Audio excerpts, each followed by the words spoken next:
Hi, I'm Willie Mayette from pianowithwillie.com. I want to welcome you to this little short mini lesson on this Bruce Hornsby lick. Now, I wrote an article on the website, pianowithwillie.com, explaining all the different aspects of this lick, and mostly what we're focusing on is the sequencing aspect. So if you haven't seen the article, I definitely suggest follow the link if you're on YouTube. Right below this YouTube video, you'll see that there's a link that says, get the full article here, and it'll give you the actual website address. So I would definitely suggest going to it and taking a look at it.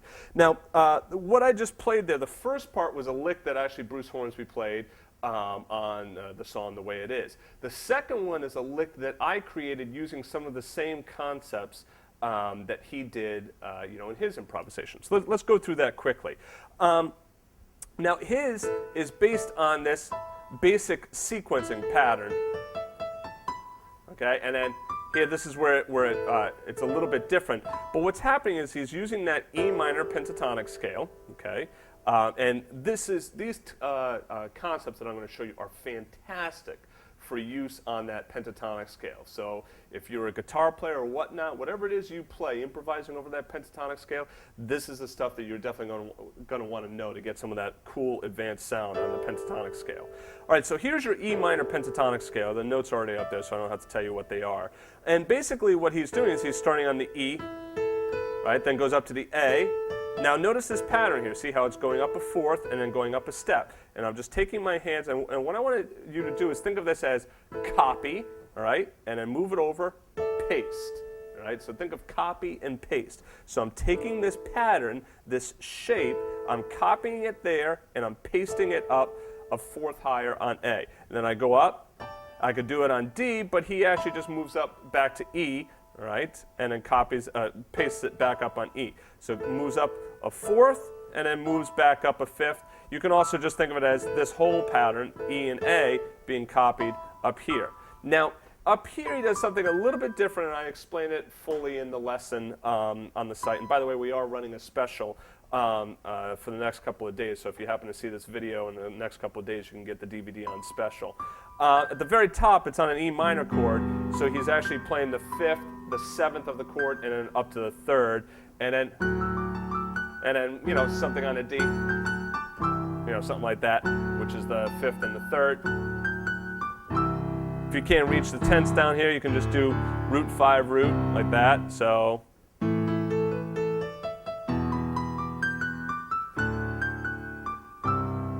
and so that's the lick that he plays. Like I said, I break down that lick note for note in the lesson. So if you want to learn that lick, you can check out the lesson. Now the lick that I did was, it's still off of A minor. Okay, I'll just do the root 5 root down here for you. And then you can go. Now let's take a look at what's going on, because this is where it's really neat. So take a look at the first note. I want you to just watch the first note of each grouping of 16th notes. Okay, remember there's 4 16th notes in every beat. So 1 E and a, 2 E and a, 3 E and a, 4 E and a. I want you to take a look at 1 E and a, 2 E and a, 3 E and a, and 4 E and a. Take a look at those first downbeats. So this first one, it's a G, and then D, and then A, and then E. And so look at that again, G, D, A, E. So now what is that? G, D, A, E. Now I'm sure you probably see that, but let's go through it again. What are these intervals? They're the interval of a fourth, a perfect fourth, or we can also call it a quartal. All right? So interval of a fourth. And now take a look at what I'm doing, because this is where it's really neat. So that's the secret right there. Those 4-note groupings, right, using notes from that minor pentatonic scale. Look at what I'm doing. So again, remember these notes of the minor pentatonic scale. If you have to, write them down on a sheet of paper for yourself. E, G, A, B, D, and E. Start to visualize those notes in your head, okay? So what I do is I start on the G. Remember, I'm starting G, D, A, and E, okay? So I start on G. I go up, right, 2 notes of the pentatonic scale. So remember, I'll play the notes of the pentatonic scale down here for you. Actually, I'll do them down here. so they're far enough away. So I go G, then I go up to B, then I come down to A, then I skip over the G, right? And instead, now I go to E. So I start on my note, okay? I start on what I can call my target note, all right? Or the first, the downbeat. So I start on the G, skip up, okay? And then come down 2, and then skip below, all right? Go to the next note in the scale. Now here it happens to be the interval of a minor third. Here happens to be the interval of a major third. It's not always going to be that case, which you'll see in a minute. So what you should be noticing is I'm starting on my G, all right? That's my target, all right? Because that's where I'm starting, okay? I'm thinking of my target now as where I'm starting rather than where I'm going to. It's a little bit different than how I normally explain the word target. But anyway, bear with me. So my target here is where I'm starting. G, D, A, and E. So I'm starting on G, and I'm thinking go up 2 notes of the scale, skip over that G, and then go to the next note in the scale. Now when I go to D, same thing. What did I do here? So I went to the D, I skipped over the E, right, because that would be the next note in the minor pentatonic scale, and instead I went up to G, and I went down to the E, and then I skipped over the D, and I went to the note below it. So again, how you want to look at this is imagine this is the note you're on, all right? That's the note of the moment. That's the note you're on, or what I've been calling my target, okay?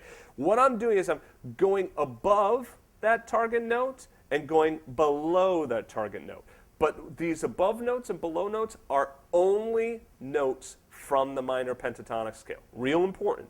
Only using notes from that minor pentatonic scale, okay? So another way of looking at it is if I do this, I start on G and I play my the next 2 notes of the scale above G, okay, I get that. And if I play the note below the scale, I get that. So there is my first grouping. When I go to D, if I play the next 2 notes above the scale, I get that. If I play the one below it, I get that. When I go to A, and below it, and when I go to G, A, E, let me do it up, I'll do it down here.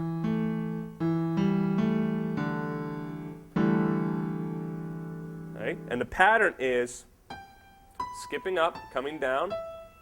Now I'm on D, this is my new target. Skipping up, coming down. Now I'm on A, and then I'm on E. I do that with my left hand.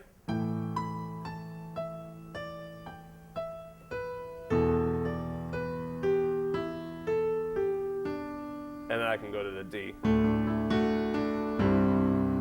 You get that? Start to speed that up.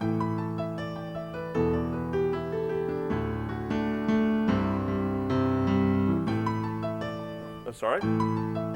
Ah!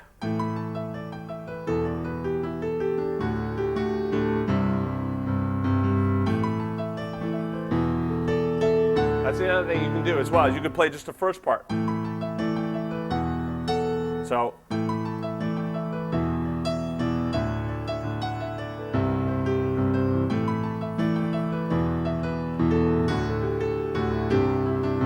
So if you want to just make the lick even shorter, you could play just a little bit of that sequence, all right? But this sequence is such a great way of creating that real nice, sophisticated sound. It gives you a kind of a jazzy flavor to it, okay? And that's part of what I think is the genius of Bruce Hornsby, is how he's able to walk that line between sounding kind of like jazz, but not really like jazz. It has that rock flavor to it, using that minor pentatonic scale. Again, if I did it on another, let's say I took C minor pentatonic.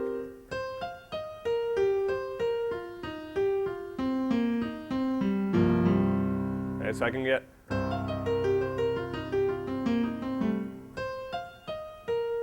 G, E flat.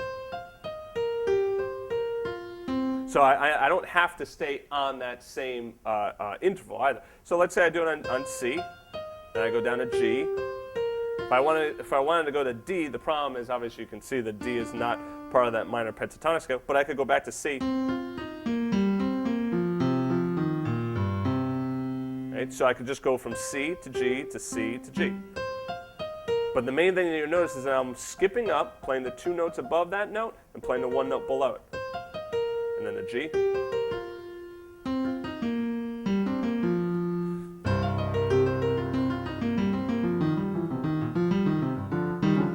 So you can get some real nice funky sounds there as well.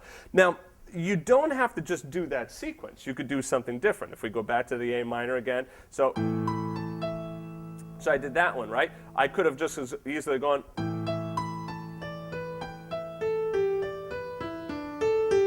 So you see how I just changed the sequence around? I went down a note in the scale and then went up to those two above the target, and then went down. I'm sorry. And then on D, and then on A, and on E.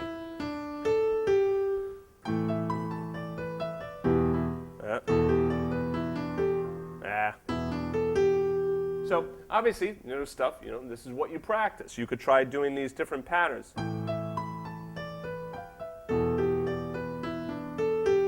And then break it down into that.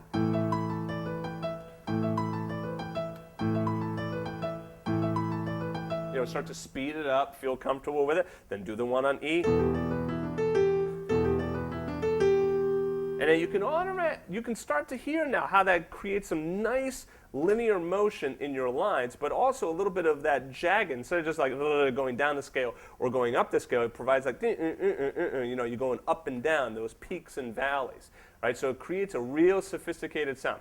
I hope you enjoy that. I hope you take a look at the lesson, of course, because there's a lot more in the lesson.